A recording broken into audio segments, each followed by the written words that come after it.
आज हमारा टॉपिक है समास पार्ट 2।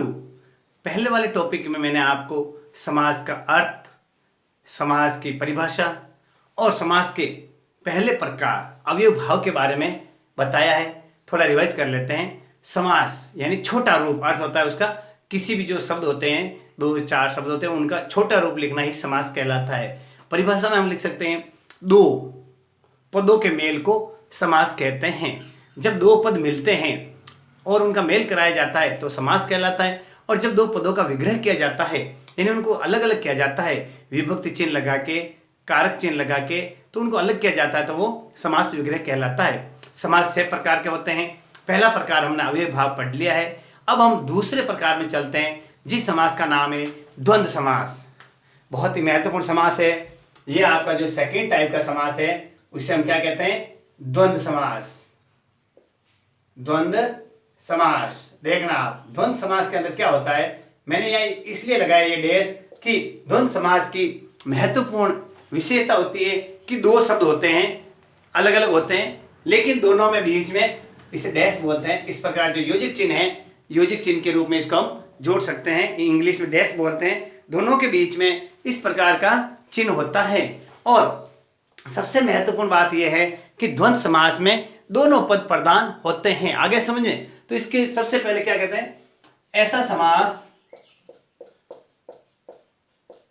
जिसमें दोनों पद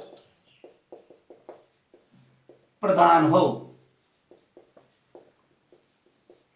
आया समझे आपके? यानी दोनों पद, हमने पहले अवयव भाव में पढ़ा था कि जिसमें एक पद प्रधान हो, यानी पहला पद प्रधान होता है, लेकिन द्वंद्व समास में दोनों पद प्रधान होते हैं। कभी कभी एक दूसरे के विलोम होते हैं और कभी कभी विलोम नहीं होते हैं। आया समझे? देखो, विलोम भी हो सकते हैं और विलोम नहीं भी हो सकते हैं।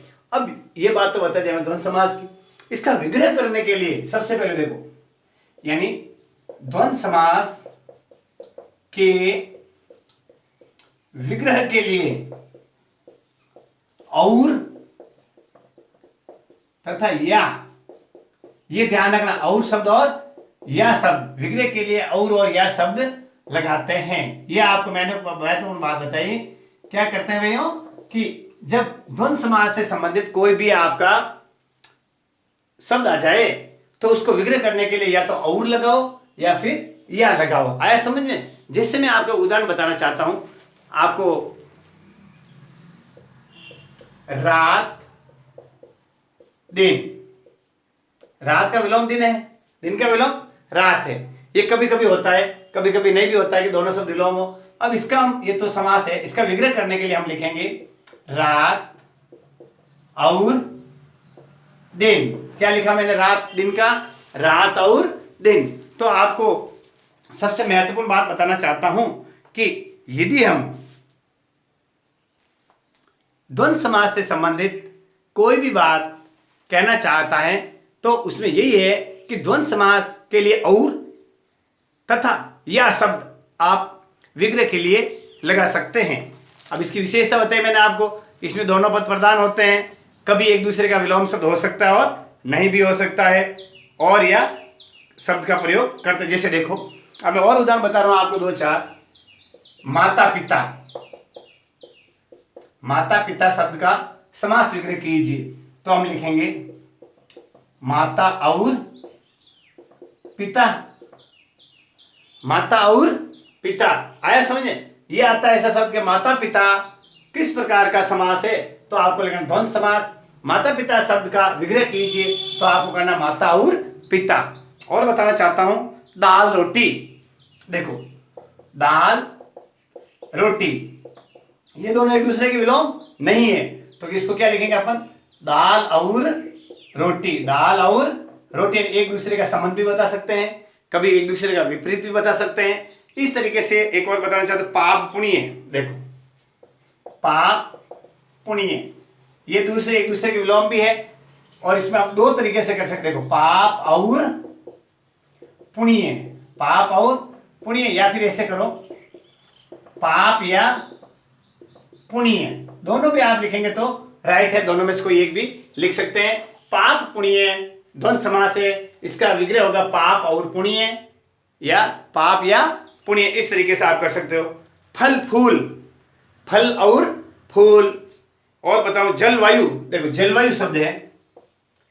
अब मैं आपको बता रहा था क्या, एक बात मैंने पहले बताई थी आपको, क्या बताई थी कि अधिकतर क्या होता है, डैश होता है बीच में, ये संयोजक चिन्ह। अब कई बार हो जाता है कंफ्यूजन करने के लिए आपको इसमें योजक चिन्ह नहीं दे रहे, तो जलवायु शब्द है तो जल और वायु, जल और वायु, देखो दोनों पद प्रधान है। जल भी एक प्रधान शब्द है और वायु भी एक प्रधान शब्द है। दोनों पद अपने अपनी जगह पे महत्वपूर्ण है, दोनों का स्वयं का अलग वजूद है। प्रधानता मतलब खुद की प्रभावशीलता, जल है जल की भी प्रभावशीलता है, वायु वायु की भी प्रभावशीलता, दोनों की समान है। तो जल और वायु, जलवायु के लिए हमने क्या लिखा, जल और वायु।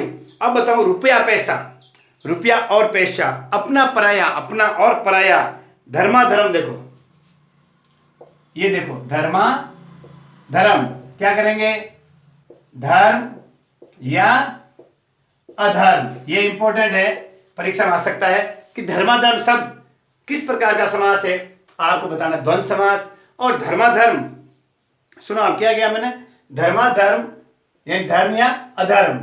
तो द्वंद्व समास के लिए आपको क्या करना है, इस प्रकार जो मैंने आपको बताया है कि द्वंद्व समास में क्या करते हैं, धर्माधर्म दोनों शब्द प्रधान है, धर्म या अधर्म, धर्म या अधर्म। आपके समझ में आ गया होगा अच्छी तरह से। और मैं बताना चाहता हूं सुरासुर, सूर्य या असुर। शीतोष्ण बहुत महत्वपूर्ण शब्द है, शीतोष्ण, शीतोष्ण शीत और उष्ण कर सको, शीत या उष्ण कर सकते हो आप, दोनों शब्द इसमें लगा सकते हो। शीत या उष्ण करो, या उष्ण या गर्मी, शीत या आतप, शीत या तप, कुछ भी आप लिख सकते हो, शीत या उष्ण। इस प्रकार हम जो बता रहे हैं कि द्वंद्व समास में क्या करते हैं, दोनों पद प्रधान होते हैं। यशापयश, यशापयश, देखो इस शब्द को पढ़ो आप, देखो यशापयश यानी यश या अपयश, यश और अपयश दोनों शब्द प्रधान है। तो यश या अपयश, इसको क्या करेंगे, यश या अपयश। आपको अच्छी तरह समझ में आ गया होगा। अब एक ऐसा आ जाए, देखो एक शब्द आ गया अन्न और जल, इसको समास बनाइए, अन्न और जल। तो और को देखते आप बता सकते हैं कि द्वंद्व समास है। द्वंद्व समास के लिए क्या करेंगे अपन, इसको बनाने के लिए क्या करेंगे, और शब्द को हटा देंगे, अन्न और योजक चिन्ह लगा के जल, अन्न जल, अन्न जल। इस प्रकार हमने आपको बताया द्वंद्व समास में समास बनाना और द्वंद्व समास में समास विग्रह करना। नील लोहित, नीला और लाल, लोहित यानी लाल रंग का, नीला और लोहित भी लिख सकते हो। नील लोहित के लिए भला बुरा, भला या बुरा, आया समझ। इस तरह मैंने आपको कोशिश की है। सुरासुर, सूर्य असुर। शस्त्रास्त्र बहुत बढ़िया, देखो शस्त्रास्त्र, क्या लिखेंगे इसको, शस्त्र या अस्त्र, और शस्त्र और अस्त्र दोनों रूप अपन इसमें लिख सकते हैं, शस्त्र या अस्त्र, और ऐसे भी लिख सकते हैं शस्त्र और अस्त्र। आया समझ आपके। इस तरीके से मैंने आपको जो बताए हैं, ये सारे के सारे जो उदाहरण बताए हैं आपको द्वंद्व समास से रिलेटेड बताए हैं। कृष्णार्जुन बहुत बढ़िया, देखो कृष्णार्जुन क्या करेंगे, या कृष्णार्जुन, इसको पढ़ दो, कृष्णा अर्जुन। तो क्या करेंगे, कृष्ण और अर्जुन। तो महत्वपूर्ण बात बताना चाहता हूं द्वंद्व समास से रिलेटेड, आप इसमें क्या ध्वनि आती है, अधिकतर आ की ध्वनि आती है। जब दो शब्द मिलते हैं, इधर वाला शब्द और इधर वाला शब्द जो दोनों मिलते हैं, तो उसमें किसकी ध्वनि आती है, आ। मेल जैसे देखो यशा अपयश सा, धर्माधर्म धा, धर्म में आ की मात्रा, कृष्णार्जुन में आ की मात्रा, शस्त्रास्त्र शस्त्र में आ की मात्रा त्र में। इस तरीके से आपको जो दो शब्द मिलते हैं, जैसे शीतोष्ण, तो शीतोष्ण शीत और उष्ण और उ मिलके आए समझे, यानी अधिकतर अ उ ये मिलके आपको बनाने के लिए कहा जा सकता है। तो ये मैंने आपको आज बताया है हमारा द्वंद्व समास।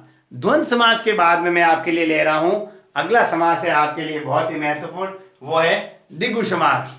द्वंद्व समास के पश्चात हम क्या पढ़ते हैं, आपके लिए पढ़ रहा हूं मैं। देखो द्वंद्व समास मैंने बता दिया आपको कि द्वंद्व समास एक ऐसा समास है जिसमें दोनों पद प्रधान होते हैं और जिसमें हम उस पद को समास विग्रह करने के लिए और या यह शब्द का प्रयोग करते हैं, और तथा यह शब्द का प्रयोग करते हैं। अब तीसरा ले रहे हम, महत्वपूर्ण है आपके लिए, द्विगु समास। तीसरा कौन सा महत्वपूर्ण है समास का पार्ट? द्विगु समास। द्विगु समास के लिए मैं आपको महत्वपूर्ण और सबसे इंपॉर्टेंट बात एक है, वही बताने जा रहा हूं कि द्विगु समास में पहला पद संख्यावाची होगा। ये इसकी महत्वपूर्ण विशेषता है, चाहे परिभाषा कहो चाहे इसकी विशेषता कहो, कि द्विगु समास में क्या होता है, दो पद होते हैं, पूर्व पद और पर पद। यानी पहला पद, देखो, ऐसा समास जिसका पहला पद संख्यावाचक हो। संख्यावाचक में मतलब 1 से लेकर 1000 तक, जैसे चतुर्भुज, चौपाया, चौराहा, पंचवटी, जो शब्द मैंने बताया है गणित के 1 से लेके जो आगे गिनती चली 1 2 3 4 5 6 7 8 9 10, जो संख्यावाची शब्द है वो पहले आ जाए तो उसको हम क्या कहेंगे? द्विगु समास कहते हैं।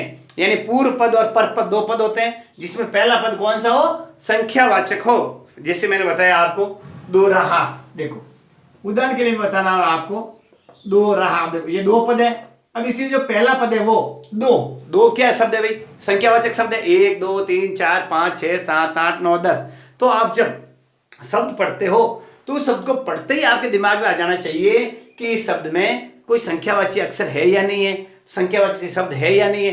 तो जो ही आपको संख्यावाची शब्द मिले तो आप उस समास को द्विगु समास का नाम दे सकते हैं। आगे आपका चित्र समझ में, मेरे कहने का मतलब है कि जो पहला पद जो संख्यावाचक होगा उसमें क्या करेंगे? द्विगु समास उसको बनाएंगे। अब एक मैं बताना चाहता हूं कि इसमें जब इसका क्या करेंगे? विग्रह करेंगे, तो विग्रह के लिए कौन सा शब्द लेंगे?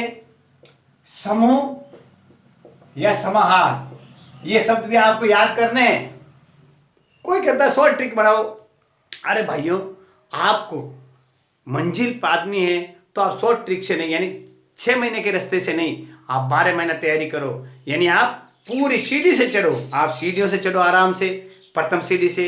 शॉर्टकट कभी नहीं अपनाना है। लोग कहते ट्रिक क्या होते हैं, ट्रिक में आप कभी बिलीव मत करो। मेरा कहना मानना है कि आदमी कब सफल होता है? जब वो शुरू से बेस से लेकर के फाइनल यानी सीढ़ी फाइनल छत तक के लिए पूरा कंप्लीट A1 स्टैंडर्ड तैयारी करे, तो ही अपनी जो मूल लक्ष्य होता है उसमें सफल होता है। शॉर्टकट कभी मत अपनाओ। आप सीधा फुल बेस से स्टडी करो। तो आप बेसिक तैयारी करो, पूरी तैयारी करो और अच्छी तरह से तैयारी करो, तो आप आराम से सफल होंगे और सफलता आपके कदम चूमेगी। तो हम हमारे YouTube चैनल शहर हैप्पीनेस संस्कृत एजुकेशन पर आपके लिए बहुत सारे वीडियो लाए हैं, और एक ऐसा प्लेटफॉर्म है जहां आपको सभी विषयों की महत्वपूर्ण जानकारी मिलती है। यह सभी विषयों से रिलेटेड वीडियोज़ हैं। आप आराम से खुद तैयारी कीजिए और जो साथी लोग तैयारी करें उनको भी शेयर कीजिए। तो हम चल रहे हैं हमारे द्विगु समास। तो द्विगु समास मैंने क्या बताया कि पहला पद संख्यावाची होना चाहिए। आया समझ में? अब मैं बताता हूं कि इसके विग्रह के लिए समूह या समास शब्द का प्रयोग किया जाता है। और द्विगु समास में जो संख्या होती है जरूरी नहीं कि वो क्या हो, बहुवीरी समास हो। उससे बहुवीरी से संबंधित उसमें आपको विस्तृत जानकारी उस जब अगला वीडियो आएगा उसमें बताया जाएगा। तो हम ले रहे द्विगु समास के लिए, जैसे मैंने आपको बताया क्या लेते हैं। अब आपको मैं बताना चाहता हूं, जैसे त्रिभुज, देखो क्या लिया मैंने, त्रि और भुज। आपको समझ में आ गया होगा। त्रि क्या शब्द है? त्रि यानी 3। अब मैं बताना चाहता हूं यहां पे 1 2 3 4 5 6 7 8 9 10।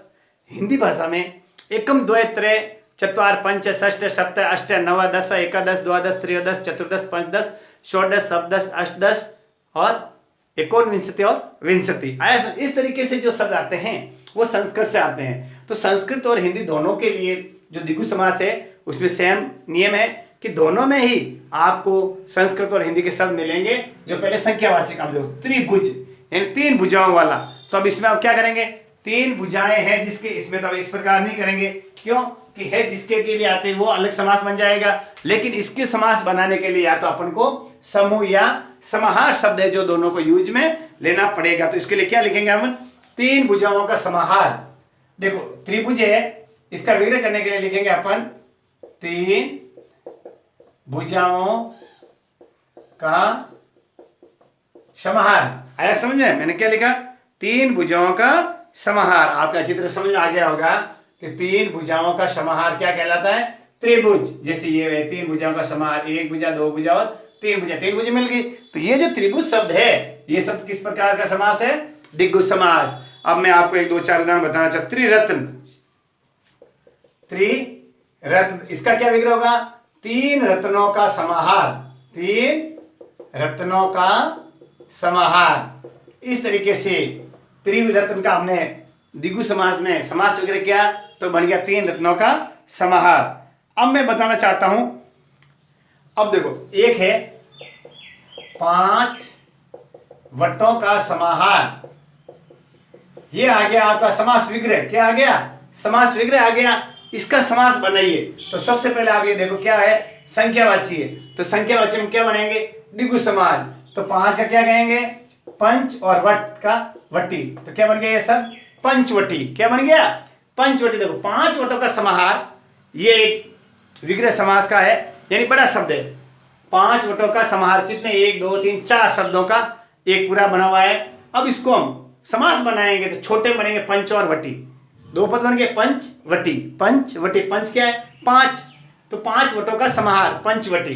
पंच संख्यावाची शब्द है पांच, तो पांच की संख्यावाची शब्द तो वो कौन सा समास हो गया, द्विगु समास। अब आगे चलते हैं आपके लिए, देखो सप्ताह। सप्ताह को क्या कहेंगे भाई, बताइए आप, सप्ताह को क्या कहेंगे, बताइए बताइए। यानी 7 दिनों का समाहार, आह, सप्त आह, सप्त यानी 7, आह यानी दिन, सप्त आह मतलब होता है सप्त अहो। देखो ऐसे बताऊं आपको, सप्त अहो यानी 7 दिनों का समाहार। आगे अगर आपके समझ अच्छी तरह से, सप्ताह है, सप्ताह जो शब्द है इंपॉर्टेंट है, यानी सप्त अहो का समाहार या 7 दिनों का समाहार। अब मैं आपको बताना चाहता हूं इसके साथ साथ पंचामृत। पंचामृत 5 अमृतों का समाहार, आया समझ में। और चतुर्वर्ण, देखो ये बहुत महत्वपूर्ण है, चतुर्वर्ण। अब चतुर्वर्ण के लिए आपको क्या करना है, ध्यान है आपको, चतुर्वर्ण के लिए आपको करना है 4 वर्णों का समाहार, 4 वर्णों का समाहार। अच्छी तरह से आपके समझ में आ रहा होगा। मैं बिल्कुल बेस से आपको आसानी से, जो सबसे सरल से सरल तरीका है उस तरीके से आपको समझाने की कोशिश कर रहा हूं कि द्विगु समास में पहला पद होता है, जब 2 पद होते हैं उन 2 पदों में पहला पद हमेशा संख्यावाची होता है, आया समझे। और उसको हम जब विग्रह करेंगे समूह या समाहार लेंगे, जैसे पंचामृत के लिए 5 अमृतों का समाहार, 5 अमृतों का समाहार। जो इस प्रकार मैंने आपको बताया, इस समास का हमने विग्रह इस प्रकार किया। अब मैं आपको एक लेना चाहता हूं एक एक से। देखो पहले पहले क्या लिया हमने, दोहरा, अब त्रिभुज, 4 के लिए चतुर्वर्ण, 5 के लिए पंचामृत और 6 के लिए षटभुज भी ले सकते। देखो षटभुज, ठीक है, षटभुज का मतलब 6 भुजाओं का समाहार। 7 के लिए हमने सप्ताह ले लिया, सप्तभुज भी ले सकते हैं। और 7 के बाद में आता है कि अष्टांग, अष्टांग यानी 8 अंग। और इसके बाद में देखो सप्तशती, बहुत महत्वपूर्ण, देखो सप्तशती यानी 7 शतकों का समाहार, 7 शतकों का समाहार। अब इसको कैसे लिखेंगे, देखो सप्त शतकों का समाहार। सप्तशती का विग्रह करेंगे तो 7 शब्दों का समाहार कर, सप्तऋषि, 7 ऋषियों का समूह। अब देखो सप्त ऋषि के लिए देखो सप्त ऋषि, तो अब क्या समाहार यानी समूह हो गए। अब यहां करेंगे 7 ऋषियों का समूह। अच्छी तरह आपके समझ आया होगा, सप्त ऋषि यानी 7 ऋषियों का समूह। अष्ट सिद्धि, 8 सिद्धियों का समाहार, 9 रत्न, बहुत महत्वपूर्ण 9 रत्न। देखो 9 रत्न, तो क्या करेंगे? 9 रत्नों का समूह। 9 रत्नों का समूह क्या कहलाएगा? नवरत्न कहलाएगा। दशक, 10 का समाहार। शतक, 100 का समाहार। शताब्दी, ये देखो, ये महत्वपूर्ण, देखो आप क्या लिखा मैंने? शताब्दी। शताब्दी का समाहार स्वीकार करेंगे। 100 अब्दों का समाहार। देखो इसको लिखेंगे शत अब्दों का समाहार, यानी लिख सकते हैं 100 वर्षों का समाहार। अब्द यानी वर्ष होता है, तो 100 वर्षों का समाहार। इस तरीके से मैंने आपको द्विगु समास के बारे में भी पूरी डिटेल से उदाहरण सहित समझाने की कोशिश की है। तो साथियों, आज हमने वापस रिवाइज करना चाहता हूँ, द्वंद्व समास और द्विगु समास पढ़ा। द्वंद्व समास में और शब्द इसके साथ में या भी लगा सकते हैं, जिससे पाप पुण्य, पाप और पुण्य, इसको या पाप या पुण्य भी कह सकते हैं। धर्माधर्म, धर्म या अधर्म, ये तो हमने पढ़ा था द्वंद्व समास में। द्विगु समास में क्या होता है? द्विगु समास में पहला पद होता है वो संख्यावाची होता है, जैसे पंचवटी, पंचरत्न, षटभुज, अष्टभुज, नवरत्न, नवग्रह, चौराहा, तिराहा, दोराहा। आए समझे? ये जो मैंने बताया, जो आपको क्या बताया मैंने आपको, द्विगु समास से रिलेटेड बताया। तो आपको द्वंद्व और द्विगु दोनों अच्छी तरह से समझा दिए मैंने। आगे वाले वीडियोस में आपको इन्हीं से संबंधित जो समास चल रहे हैं, हमने अव्ययभाव पढ़ लिया, द्वंद्व पढ़ लिया और द्विगु पढ़ लिया। अगले वाले वीडियोज के अंदर आपको जो हमारे वीडियोज आएंगे उसमें तत्पुरुष, कर्मधारय और बहुब्रीहि से रिलेटेड विशेषताएं समासों की, उनके उदाहरण सहित बताया जाएगा। तो आप हमारे YouTube चैनल सैर हैप्पीनेस संस्कृत एजुकेशन को ज़्यादा से ज़्यादा बच्चों तक पहुँचाइए और आप सफल हो। हमारी शुभकामनाएं आपके साथ है। नमस्कार।